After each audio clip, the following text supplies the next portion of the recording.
The asphalt cowboys of America's highways rule the roads and supply our lives.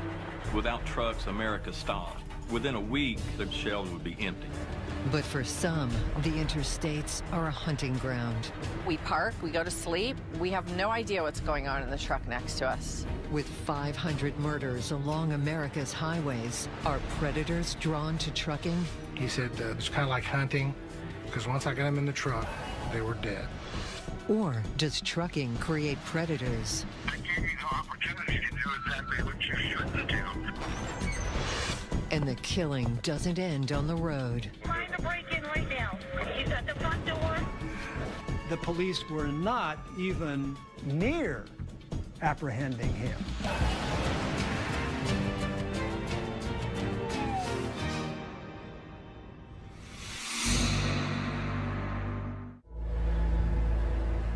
Grapevine, Texas, January 31st, 2004. Walking along Bear Creek, a father and daughter encounter a sight that will haunt them forever. The body of a young woman, naked, bloody and broken. She appears to have been tossed from the highway overpass directly above them. And the incident is not unusual. Every week, grim discoveries are made along America's highways. These are not crime scenes, they are dump sites, and most offer little chance of solving the harrowing crimes they represent. Highway murder is the subject of Ginger Strand's 2012 book, Killer on the Road. Finding a body by the side of the highway is a particular problem for law enforcement. Not only do they not know who this person is, but they don't know where the person came from. Typically, a murder is investigated by looking at people close to the victim.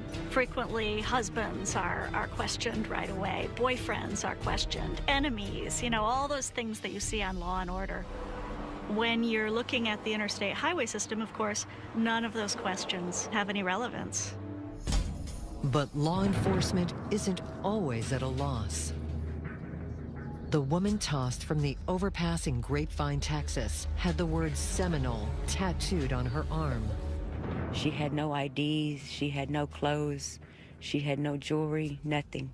The only thing that they had to identify her by was her tattoos. Within a week, the body in the creek regains her name and her story.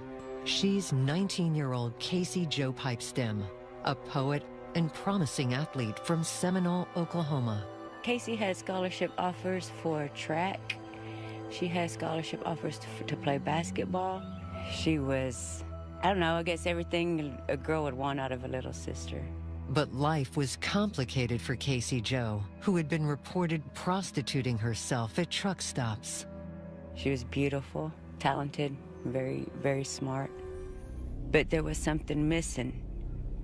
And that something missing from Casey's life was a mother's love.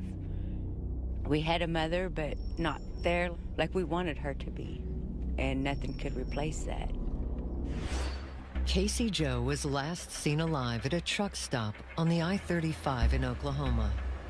When her body is dumped in Texas the next day, it joins the ranks of over 500 other murders that have spread along the interstates like a virus on wheels. Originally, the interstate highways were seen as a beautiful kind of road to the best of all possible worlds. They represented economic mobility, social mobility, and the American dream. The violence that then followed in the highway's wake turned that entire dream on its head. Very quickly, they came to be seen as highways to hell. But for 30 years, the data on highway murder just piled up. No one noticed a pattern until Oklahoma State Bureau of Investigation analyst Terry Turner is handed a case that falls between two local jurisdictions. The victim was found along Interstate 40, about halfway between Oklahoma City and the Arkansas state line. an area where a truck could have pulled off or a vehicle could have pulled off and then re-entered the highway. She was found nude. She had bindings on her hands. Her head was covered. Just the whole environment or the whole scene was unique in what had been done to this particular young lady. The victims' bodies often tell us a story.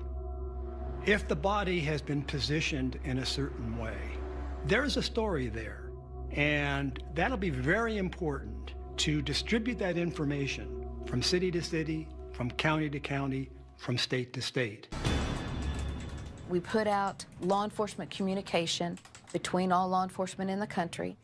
Within 72 hours, we found 2 other victims within the last 2 months that were very similar in nature.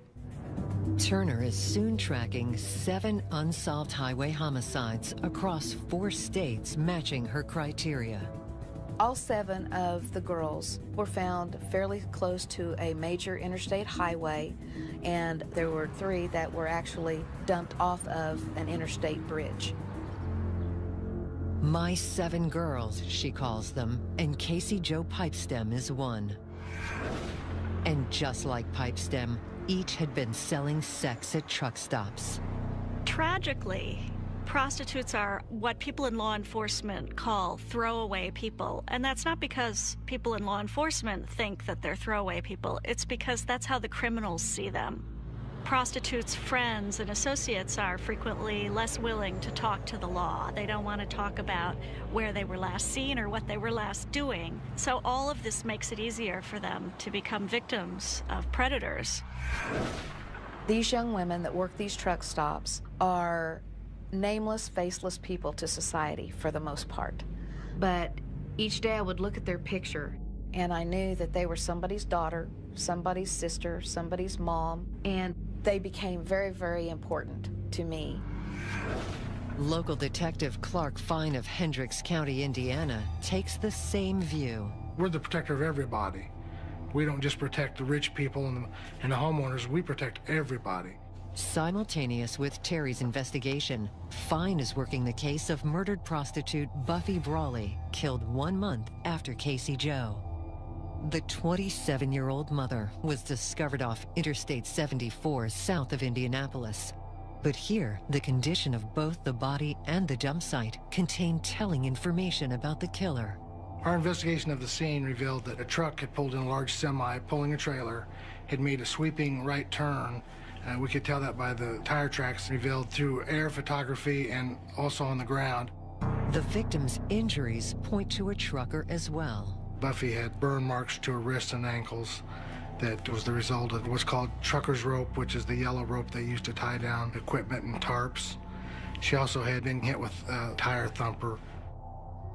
We put out a lot of information to the press and to the police computers asking for assistance. Within a couple of days, I received information from Terry Turner, tied in our case with hers, and we exchanged information sometimes on a daily basis. Because of the evidence, the logical belief was that it was somebody in the, in the trucking industry. Truckers are now squarely in the crosshairs for the murder of Buffy Brawley. But it's not until America's Most Wanted airs a story on Casey Jo that both investigations break open. I received a call from a woman who claimed that her nephew, who was currently in prison in Mississippi for a terrible murder, had bragged to her that he had killed a young girl in the Dallas, Texas area and thrown her off a bridge into a creek bed. The caller gave the FBI the name of former long-haul trucker John Robert Williams, who had just begun serving life in Parchman Prison's Unit 32, now closed for violence and squalor. He had confessed to the murder of Casey Jo Pipestem, also that he had killed several other girls, and that he'd be willing to answer specific questions about cases. Detective Fine and his partner head to Mississippi to interview the killer. He was very personable, seemed very intelligent. They find Williams so forthcoming, Fine wonders if he may be confessing just to pass some time. It seemed like everything I asked him, he agreed to. When Williams fails to recall one of Brawley's tattoos, Fine is ready to walk away. But then he volunteered information about another tattoo with the word Ebony on her upper thigh. And he said, I thought that was funny because you usually associate the name Ebony with black girls. And I knew right then this was our guy because Buffy Brawley did have a tattoo of the word Ebony on her upper thigh because that was her daughter's name. Fine asks Williams why he did it, but never could have anticipated the response. He indicated to us that it was kind of like hunting. He said, the good thing is, he said, the animals come to you. He said they would come up to our window. As soon as they tapped on our window, they were dead. He goes, because once I got them in the truck, they weren't going to go home. Killers like Williams are extremely dangerous. They're short-fused hotheads with underlying rage towards women. And when they see these prostitutes circulating around the truck stops, they will have the deep hatred. And we often see a consistency with serial murder. They're attacking somebody that's just about their same status level, but just a notch below. So by murdering a prostitute, what they're doing by murdering her is putting her down, and they're putting themselves up. Ultimately, Williams would become a suspect in at least 3 of Terry Turner's 7 cases. But his alleged crimes are hardly unique. FBI analysts discovered their files hold over 250 homicides connected to the I-40 alone. In 2007, they secretly launched the Highway Serial Killings Initiative and rapidly cleared 24 murders with 2 convictions and 1 person of interest. Each is a long-haul trucker. Today, at least 25 former truckers are serving time in America's prisons for serial murder. And prostitutes have been only the most visible of their many victims. Coming up, a teenage adventure turned journey to hell on 16 wheels. Caller says, I've left Regina in a barn, and I've made some changes.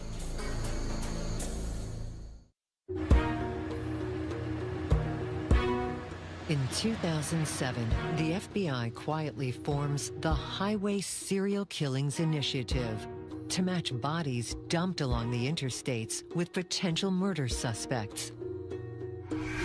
2 groups spike in their mounting database: prostitutes and truck drivers. If you're a predator, trucking is really kind of ideal because you are provided with this endless stream of people who are living already in the margins of the law. And you're traveling a lot from place to place. So it's easier to commit a crime and dispose of the body somewhere very far away. A semi can provide excellent cover. High above street level, it's private, secure, and soundproof behind idling engines. The thing that puts these girls in such great danger is they have to climb up into this big giant, it's almost like a little building. So once that door shuts, they're completely at the mercy of the guy sitting there next to her. On April 6th, 2009, the Highway Serial Killings Initiative goes public. The announcement makes big news, and the FBI bluntly points out most of their 200 suspects are long-haul truckers. The vast majority of the truck drivers and the transportation industry, they are good, hard-working people. And without them, our nation would come to a screeching halt. Unfortunately, between the transient lifestyle of the trucker that can be in 3 states in one day, that take their home with them everywhere they go, and the victimology of these girls at the truck stops, it makes that perfect storm for this type of crime to happen. Trucker Desiree Wood writes a popular blog about life on the long haul. Since I've been in trucking, I have met highly intelligent people, people with really big hearts, truckers that do animal rescue, children's charities. They are involved in so many good projects to help one another. But there's also some very extreme personalities out here. And every once in a while you'll see something strange, but then you go to another town the next day, a whole nother environment. You know, we park, we go to sleep, we have no idea what's going on in the truck next to us. After 35 years at 16 Wheels, Sandy Talbot has earned her seat as trucking's outspoken grand dame. If I could say anything to any young girl that's having difficulties at home, the answer is definitely not to get out here to the truck stop. This is not an industry that will get you out of the small town or whatever issues you're having at home. You're taking your life in your own hands when you knock on that door. In February 1990, fresh-faced 14-year-old Regina Walters is seeking an adventure. She's left her dad in Tucson to try living with her mother in Pasadena, Texas for a while. But only a few days after meeting 18-year-old Ricky Lee Jones, the two secretly decide to hitchhike to Mexico together. A missing person report is filed for what police suspect is a runaway case. But in 3 weeks, the situation turns darker. Regina's father in March of 1990 had received a collect call, and the caller says, "I've left Regina in a barn, and I've made some changes." Mr. Walters asks if is she dead or alive, and the caller hangs up. Regina's mother and grandmother also received these terrible calls. It was alarming, and obviously there was some connection to Regina because all the parents' phones were unlisted. Concern escalated from a runaway to possibly foul play.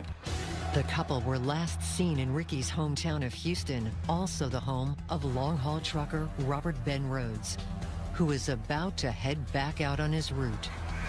Though no one saw them get into this 1988 Peterbilt semi, 2 months after their disappearance, a routine police check on that same rig reveals a shocking scene. On April 1st of 1990, a semi was located on the shoulder of the road on Interstate 10 in Casa Grande, Arizona. Arizona State Trooper came up to inspect the truck, and when he looked into the cab, he could see a girl was chained and bound in the sleeper berth of this semi. She still had a horse bridle in her mouth. There was evidence that she'd been whipped severely, and she was screaming and hysterical. The 40-year-old driver is armed with a gun, but quickly surrenders it, acting as if there is no problem that can't be easily explained. He was not threatening in manner. He was not threatening in appearance. But during the search of the truck by law enforcement, they found a briefcase that was later referred to as sexual torture kit. There was several pairs of handcuffs, chains.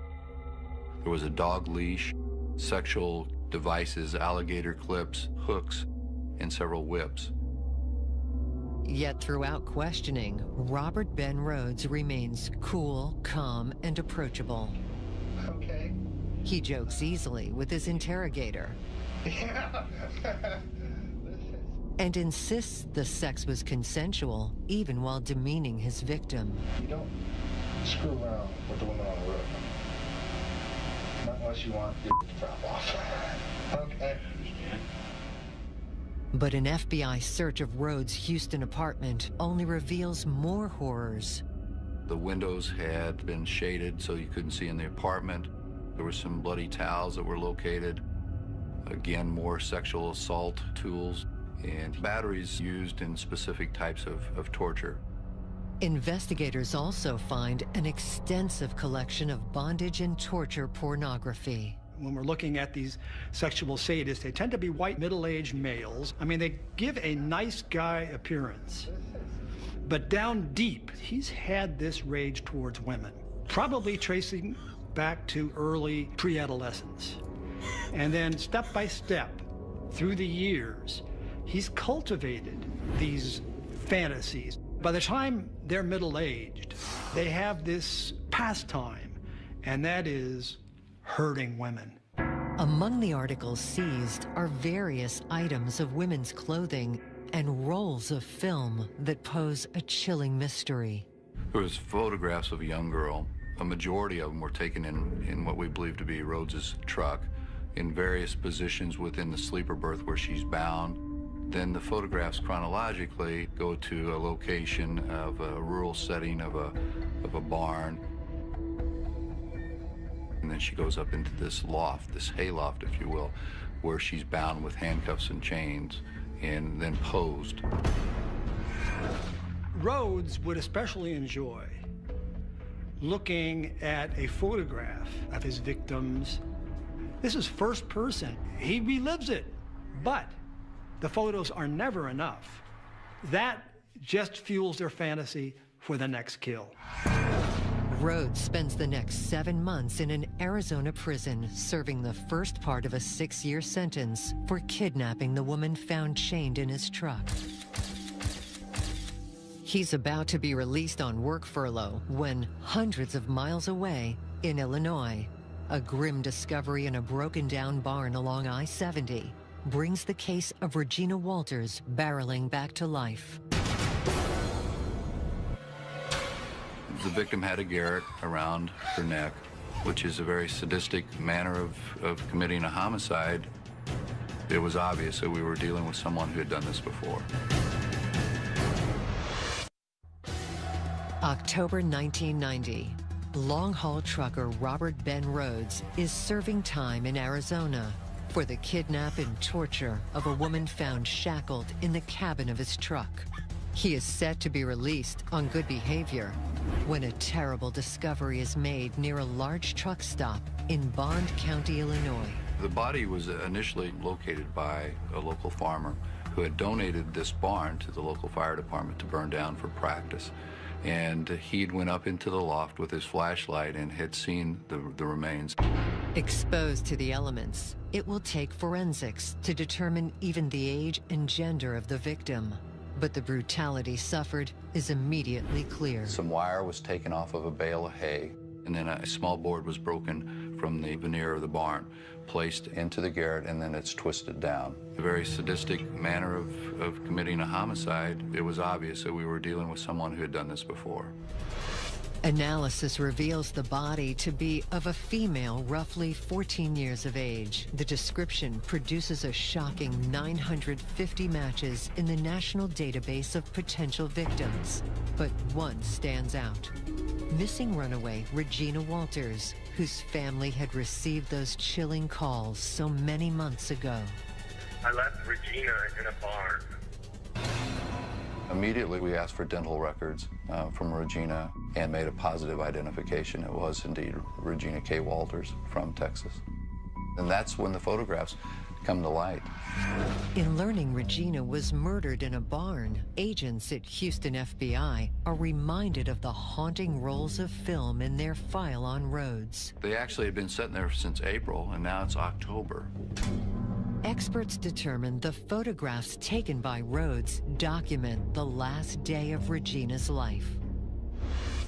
A spiral notebook confiscated from his truck is now recognized as having once belonged to Regina and lists the phone numbers of her family. On the inside cover, Rhodes added a cruel taunt on the fate of Regina's boyfriend. It had a picture of a knife dripping, and it said, "Ricky is a dead man." Ricky Jones will be missing until 2008, when he's finally identified from remains found near a Mississippi highway in 1991, driving home the chilling reach of Rhodes' trucking route.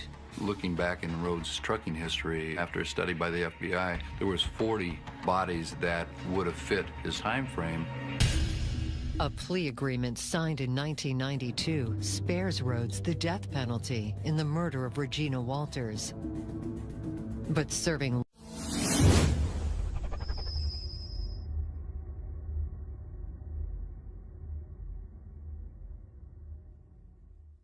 life without parole, his crimes continue to follow him. He will see 2 more convictions for murder in 2012. I'm convinced that Rhodes would have kept killing because there was no nexus early on to any of the victims. He had also told the victim in Arizona, as he was torturing her, that he wouldn't be caught and that he had been doing this for over 15 years. In trucking, sadist Robert Ben Rhodes found the perfect job to both feed and conceal unthinkable crimes for which he showed no remorse. But can unstable minds be inflamed by life on the road? Are there truckers who are driven to kill? Very few people are actually looking into the mental health effects of trucking. Is there something in the industry, in the lifestyle, in the way that it's being practiced that's pushing certain individuals who might have those sociopathic tendencies over the edge? It's 1998, about 15 miles north of Arcata, California. In a remote off-road location, this secluded campsite shelters a haunted man. His handmade map details strategies for staying away from people. Yet long-haul trucker Wayne Adam Ford is not on the run. Instead, he's trying to protect the world from himself. I tried to go out in the woods and disappear because I was afraid of harming someone else. But the woods are only so deep. The problem was I wasn't completely in control of my thoughts, and I realized that I probably would harm somebody else eventually unless I was completely restrained. And so finally I decided that I was going to have to turn myself in. In the annals of serial murder, it's extremely rare to see serial killers turn themselves in. Typically, serial killers will just keep on killing because they enjoy it, because they believe they're invincible, and because they enjoy the game. Catch me if you can. Yet Wayne Adam Ford proves an exception to the rule. On November 3rd, 1998, the 36-year-old trucker walks into Humboldt County Sheriff's Office with a horrific piece of self-incriminating evidence in the pocket of his jacket. A plastic baggie containing a woman's breast. He brought it, he explains, to ensure the severity of his crimes will be instantly understood. Once I realized I had it, I decided that I was ashamed of everything that happened, and I wouldn't have to say anything. That was the whole point. In time, Ford recalls his trucking route, hauling lumber from Nevada to the high desert of California, and the women he murdered along the way. He describes dumping their bodies in aqueducts and irrigation ditches near Buttonwillow, Lodi, and San Bernardino. The police were not even near apprehending him, and they had no clue that it was him doing these killings. It was in this Airstream trailer that Ford confesses he dismembered his first victim and stored parts of her body. But evidence contrasts starkly with the friendly ex-Marine neighbors recall as funny and polite with a spotless truck. You could be a very, very good truck driver. Very neat, very tidy, and if you had some predatory quirks, no one would really ever be the wiser. Ford traces his murderous impulses to a severe head injury he claims derailed his career in the Marines and destroyed his personal life. It just completely altered my personality. After that point, the ability to control my anger started becoming impossible. My sex drive became uncontrollable. Got to where I was no longer in control of my life, really. Trucking might have offered a new start, but began an even darker journey. When Wayne Adam Ford started trucking, he was packing a lot of rage. He had gone through a bitter divorce. Because of his sexually violent demands. And then he starts trucking, which gives him so much time to brood, and he can nurture this grievance and accumulate this rage. So when he's out there driving his truck and he picks up prostitutes, they pay the price. Truck driving is exactly the wrong job for a person who was in my condition. It exacerbated everything. You had too much time to think about personal problems. You were alone, and that gave me the opportunity to do exactly what you shouldn't do. Despite his record of mental health problems, Ford's defense does not enter an insanity plea. On March 16, 2007, 8.5 years after he turned himself in, Ford is sentenced to death in California. Maybe the man had a semblance of conscience, and that there was some guilt there. After all, he turned himself in. But when the jury saw what he did to those women, asphyxiating them, mutilating them, it's so depraved, this jury decided it didn't make any difference if he turned himself in. This man's evil.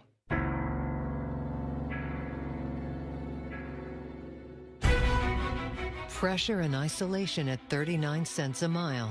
It all comes to a rest at America's truck stops. But where sex traffickers are allowed to thrive, the yard can become an anonymous hunting ground. If you were going to go commit a crime where nobody really cares what's going out in the back 40, would you not go there?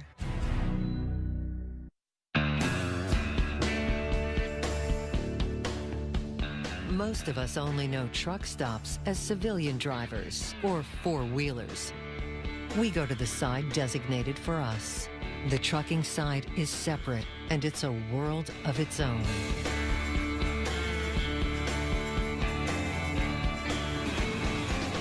The back row at a truck stop is always known as the party row, and that's the row where you go if you're interested in buying drugs or if you're interested in prostitution. The dealers and prostitutes come through the fence at the back of the truck stop and move through, trying to avoid the truck stop security. For many truckers, the invasion is a menace. I remember one incident when I had to get up in the middle of the night to go use the bathroom at like midnight, and I walked in and there was a pimp playing a video game, and he looked at me like, "Are you working my parking lot? Because I run this place." And I felt like I just invaded this person's territory, yet he was not a truck driver. He was running a business.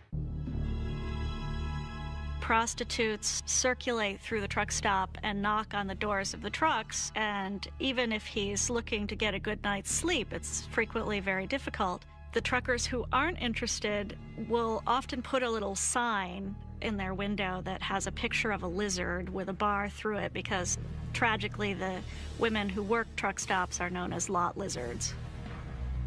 And the situation is sometimes even darker than it appears.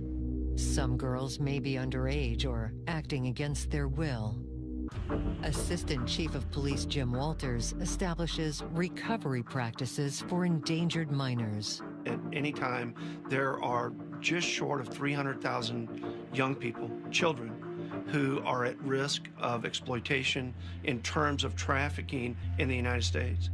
These are our children in our communities.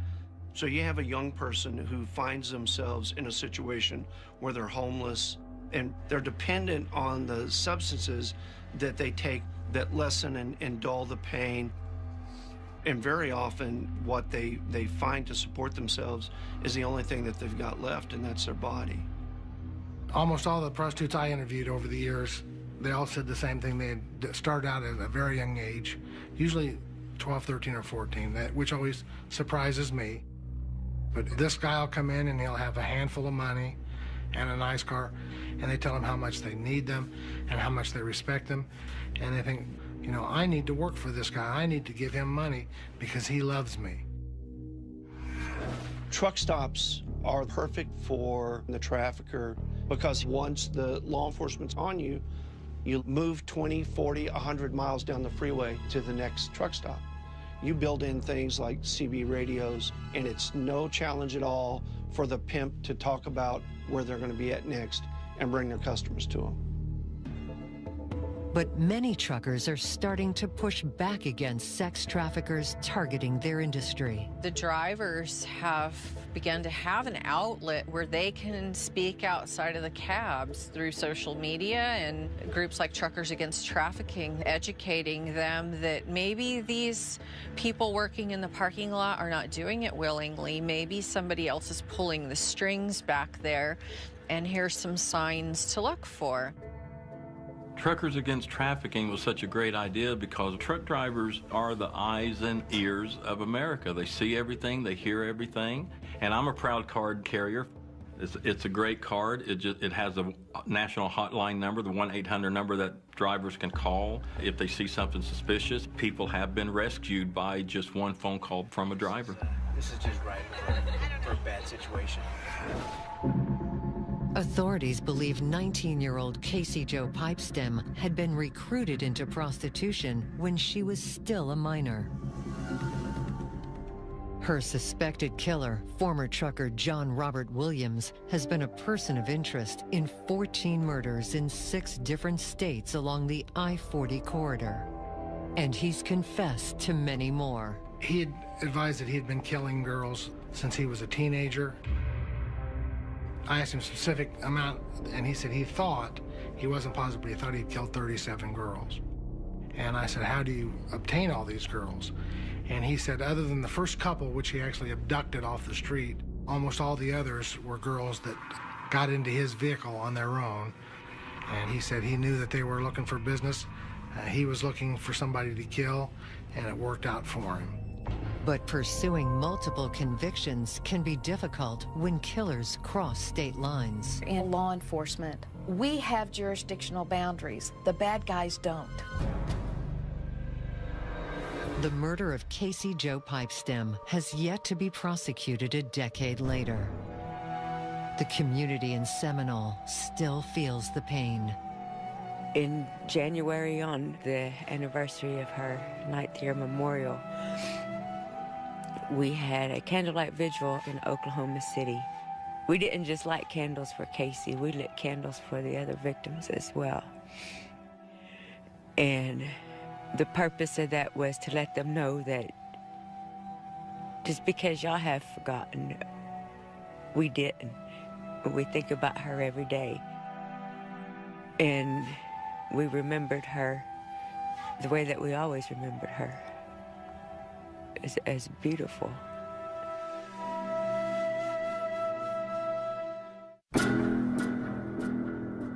If John Robert Williams bragged that victims came to him, what happens when the killing moves out of the truck stops and onto Main Street? Now, when you look at Adam Lane, he would park his truck and then he would prowl the neighborhoods. And if he found an unlocked door, he'd sneak in. Now, that gives a thrill killer great excitement that they can't keep me out.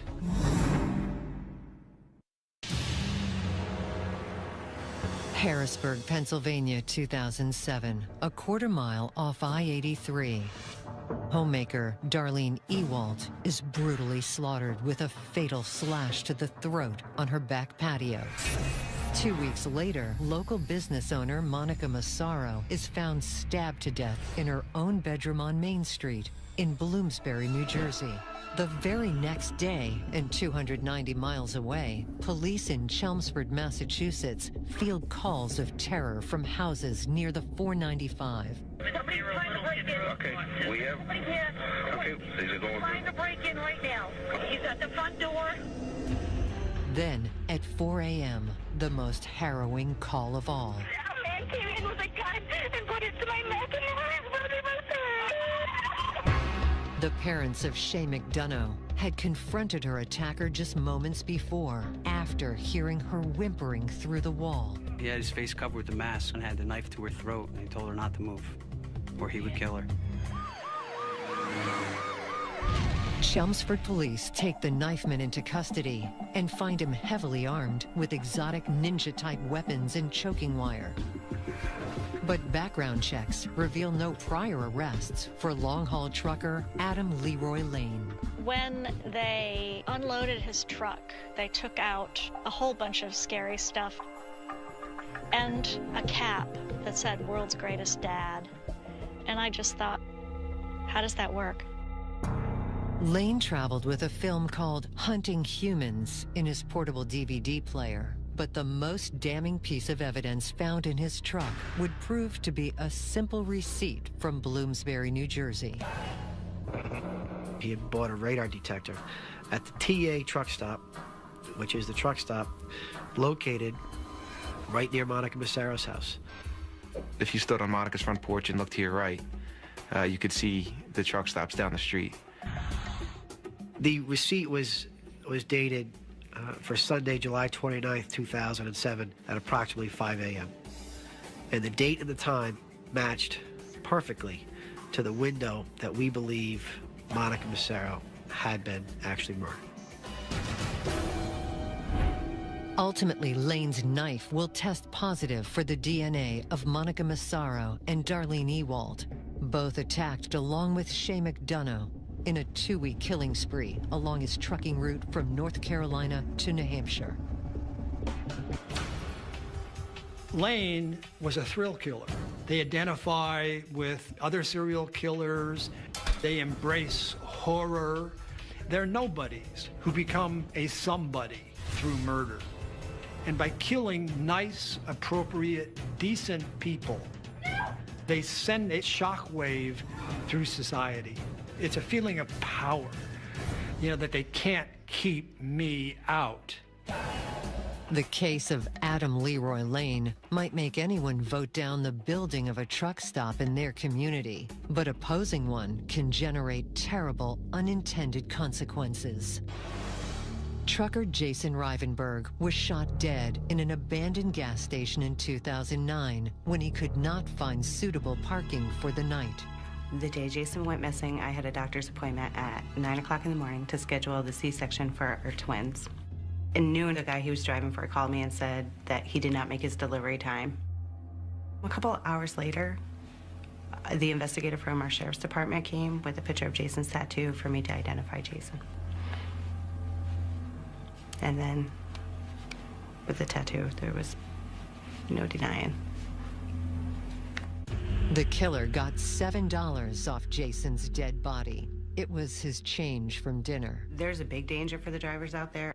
Since Jason, I am aware of at least 10 more drivers being murdered for money.